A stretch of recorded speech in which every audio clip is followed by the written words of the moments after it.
నులువెచ్చని సంఘం. హలో వినాలి, నులువెచ్చని సంఘం.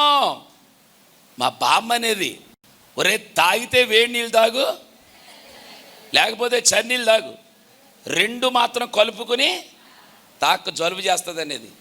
సంఘాలు ఎలాగున్నా తెలుసా? నులువెచ్చగా. రాకడి దినాల్లో ఉన్న, వన్స్ అగైన్ రాకడి దినాల్లో, చివరి దినాల్లో ఉన్నాం. ఎప్పుడు ఏం జరుగుతుందో అర్థం కాని దినాల్లో ఉన్నాం. సంఘం నులివెచ్చని స్థితిలోంచి పెర్ఫెక్ట్గా స్థలంలోకి వచ్చేసేయాలి. ఉంటే వెచ్చగా లేదట, చల్లగాను లేదట, నులివెచ్చని స్థితి. సంఘమా, దేవుడు పరిశుద్ధుడు. ఆయన పరిశుద్ధుడు కాబట్టి మనలను కూడా పరిశుద్ధంగా ఉండమన్నాడు. ఆయన చెబుతూ అంటాడు, పరిశుద్ధ సంఘం అంటాడు, మహిమగల సంఘం అంటాడు, జీవమగల సంఘం అంటాడు. సంఘానికి కొన్ని అద్భుతమైన పేర్లు పెట్టుకున్నాడు ఆయన.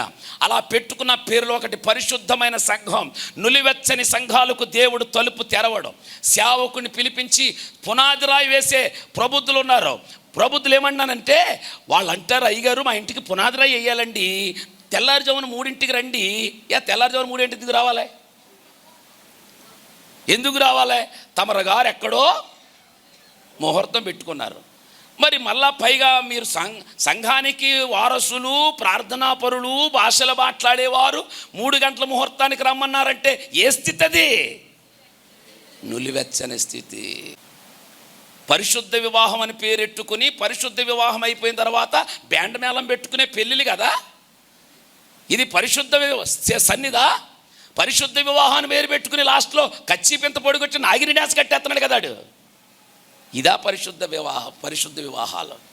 ఇలాంటి స్థితిలో మీ సంఘం ఉండకుండా అడుగడుగున పరిశుద్ధత ఒట్టుబడే సంఘములాగుండునుగాక. ఆమేన్ చెప్పండి. ఆ పరిశుద్ధత కలిగిన సంఘాలకే దేవుడు డోర్ ఓపెన్ చేస్తాడు. ఇది నుల్లివెచ్చని సంఘం అంటే కాంప్రమైజ్ చర్చ్. 6 సంఘాల గురించి చెప్పాను.